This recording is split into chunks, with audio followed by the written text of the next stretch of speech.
Hello everyone, this is Manjeet UPSC. आज मैं आपके साथ डिस्कस करूंगा डेली आंसर राइटिंग में।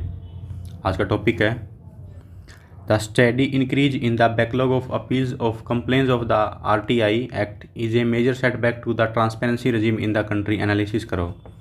ये 250 वर्ड्स में लिखना है, इनसे 15 मार्क्स का है। तो ये जो बैकलॉग है आरटीआई में जो रिप्लाई का वो बढ़ रहा है, तो क्यों बढ़ रहा है और उसमें सेटबैक क्या है ट्रांसपेरेंसी के अंदर। ये 2 कीवर्ड्स है इसके अंदर जो हमें डिस्कस करने हैं। और सबसे पहले मैं आपको how to approach the answer, इसको कैसे लिखना है सबसे पहले मैं बता देता हूँ। सबसे पहले इंट्रोडक्शन लिखना है। Introduction 3 to 4 lines with facts data. Body में क्या लिखेंगे आप, थोड़ा आरटीआई के बारे में ब्रीफ दे सकते हैं। उसके बाद reasons of increasing backlog, backlog के रीजन्स क्या है कि इतना बैकलॉग बढ़ रहा है। Then measures need to be taken, क्या क्या करना चाहिए कि इनको बैकलॉग को डिक्रीज़ किया जाए। और आरटीआई के अंदर क्या क्या प्रॉब्लम्स हैं, इश्यूज़ क्या क्या, वो डिस्कस कर सकते हो। दैन वे फॉरवर्ड और कंक्लूजन डिस्कस करेंगे लास्ट में। ये चीज़ें डिस्कस करनी है आपने।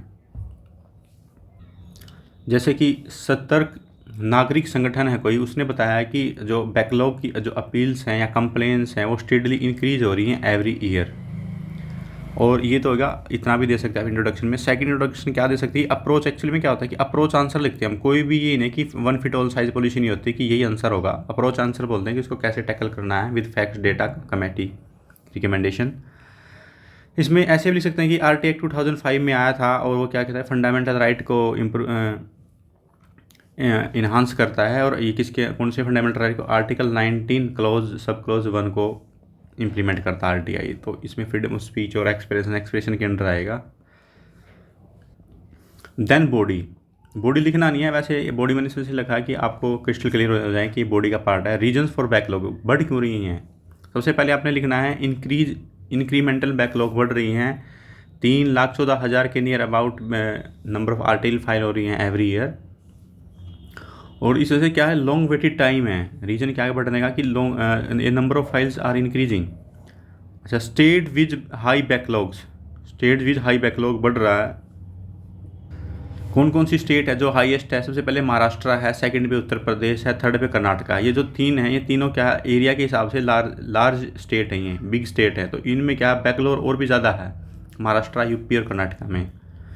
देन क्या लेंगे, डी फंक्शनल इंफॉर्मेशन कमीशंस, जो कमीशन है वो अच्छे से काम नहीं कर रहा है, रिलेक्टेंट है उनको बताने के लिए कि वो रिलेक्टेंट है कि इन्फॉर्मेशन देने के लिए। सेकंड क्या, lack of enough man power, जो चीफ इंफॉर्मेशन कमिश्नर हैं स्टेट के अंदर या अदर स्टेट कमिश्नर हैं उनकी क्या वैकेंसी पेंडिंग है। तो इस वजह से क्या उनकी काम रुका पड़ा हुआ, कोई है ही नहीं इन मोस्टली स्टेट्स में। There are only 5% women information commission in the country, only 5% है। तो मतलब ओनली 8 ही हैं वीमेन है। तो एक इसमें जेंडर इनक्वेलिटी है, क्योंकि देखो वीमेन होती है ना, वो थोड़ी डरती है, वो कामों को अच्छे से करती है, तो वो इजी इन्फॉर्मेशन प्रोवाइड कर देती हैं और करप्शन करने के चांसेस काफ़ी कम होते हैं इफ़ अगर वीमेन है तो ये एक रीज़न रहा कि क्यों बैकलॉग बढ़ रहे हैं। तो measures need to be taken, हमें क्या क्या करना चाहिए इसमें हम डिस्कस करें।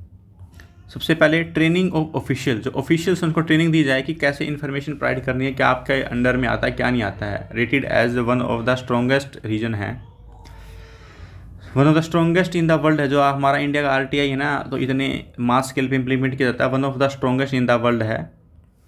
उसमें अवेयरनेस बढ़ानी चाहिए और राइगरस ट्रेनिंग दी जानी चाहिए गवर्नमेंट ऑफिशियल को स्पेशली। और कोड ऑफ कंडक्ट को इम्प्लीमेंट कर देना चाहिए central as well state information commissioner को। और जो कमिश्नर है उनको स्ट्रिक्ट डिस्टेंस रखनी चाहिए, कहाँ से, गवर्नमेंट के हेड से एंड ऑफिशियलडम से। अगर चीफ इन्फॉर्मेशन कमिश्नर है उनको ये नहीं फोकस करना चाहिए कि किसी पार्टी में बायस है उनसे इन्फ्लुएंस है ताकि वो इन्फॉर्मेशन ना दें। उनको फ्रीली ट्रांसपेरेंसली सबको इन्फॉर्मेशन प्रोवाइड कर देनी चाहिए। ए स्ट्रॉन्ग पॉलिटिकल सिस्टम है, उसमें मस्ट भी अंडर आरटीआई रेजिम में होना चाहिए। उसका रीज़न ये है कि फ्रीडम ऑफ प्रेस है, जो डेमोक्रेटिक इंस्टीट्यूशन है, डेमोक्रेटिक मीन्स पीपल रूल, वो इन्हांस होता है, लोगों का ट्रस्ट बिल्डअप होता है ट्रांसपेरेंट उसमें आरटीआई में एज वेल गवर्नमेंट ऑफिशियल्स में। Near and dear one.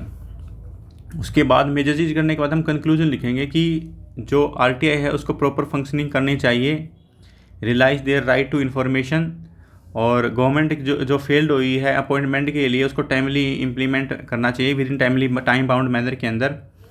अगर लैक ऑफ ट्रांसपेरेंसी है उनकी फंक्शनिंग में तो अर्जेंट नीड है, क्योंकि नीड है ट्रांसपेरेंसी, क्योंकि ट्रांसपेरेंसी क्या है, watchdog of the function.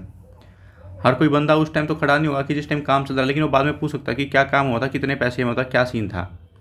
तो इससे क्या होगा कि RTI मजबूत होता है कि उसे इम्प्लीमेंट किया जाता है तो वो more effective and transparent manner में काम करेगा और लोग इसे ज़्यादा से ज़्यादा इनकम टैक्स पे करेंगे। तो हमारा पैसा कहीं लग रहा है तो वो ज़्यादा पे करेंगे। अगर करप्शन होता है तो लोग रिलेक्टेंट होते हैं कि वो इनकम टैक्स पे ना करें डायरेक्ट और इनडायरेक्टली वे में। तो हम मेरा यूट्यूब चैनल मंजीत UPSC और टेलीग्राम चैनल उसको ज्वाइन कीजिए और अपडेट मिलती रहेंगी आपको वहाँ से। Thank you.